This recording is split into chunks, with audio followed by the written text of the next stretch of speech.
Hello class, Professor Norris. Today for my persuasive speech, I am going to be talking about why I believe college athletes should be paid. And have you guys ever done something, done some work, and you've put in so much time and effort into what you were doing, and you feel like you didn't get anything in return? Well, this is how these athletes feel. These athletes put in so much time, so much effort, they put their bodies on the line, and they feel like they don't get compensated for what they are doing.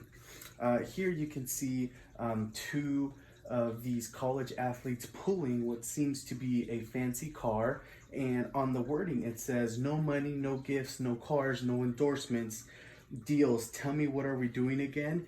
And the other gentleman says, "We are here for an education." Now, one of the reasons why I believe college athletes should be paid is that the graduation rates would go up. College athletes have no time to make any money. So because their goal is to make it to the professional level to make money, these athletes will cut their education in half, or even closer to half, because they want to go and to make money. Now, this is a perfect example of when the NFL draft comes in, the NBA draft comes in. These players go in eligible to become drafted to go professionally, and what tends to happen is they don't graduate college because they are already at the professional level making that kind of money. Another one of these reasons that I believe college athletes should get paid is because of scholarships. Now, scholarships, how much is a scholarship really worth? Well, on average, according to Huffington Post, the average full scholarship is about $25,000.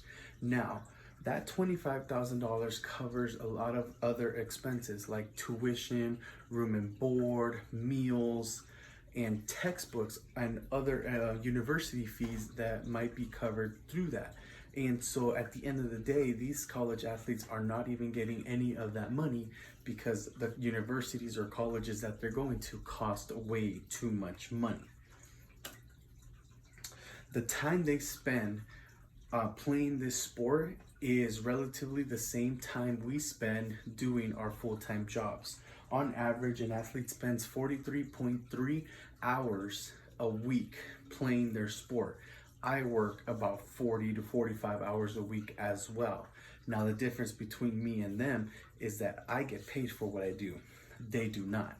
Now, many people will say, well, they're getting full scholarships for education, but like I stated, those scholarships pay for other things and don't actually give them money in their pocket to spend. Now, another big issue that comes up with why college athletes should be paid is that a lot of these athletes put in their bodies and put in a lot of strenuous work onto their bodies.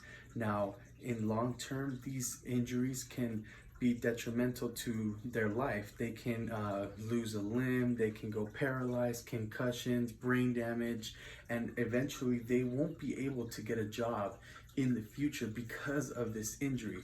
Now, if you were putting yourself and your body into so much dedication to the sport, I believe you should get some type of compensation for that. Now, a lot of these athletes are young parents, they are newlyweds, and they need money to supply for their household as well.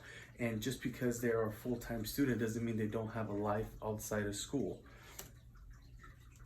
So that is my speech. This is why I believe that college athletes should get paid, and I hope you guys learn something about what an athlete actually goes through and the time that they spend with not getting anything in return. Thank you, class.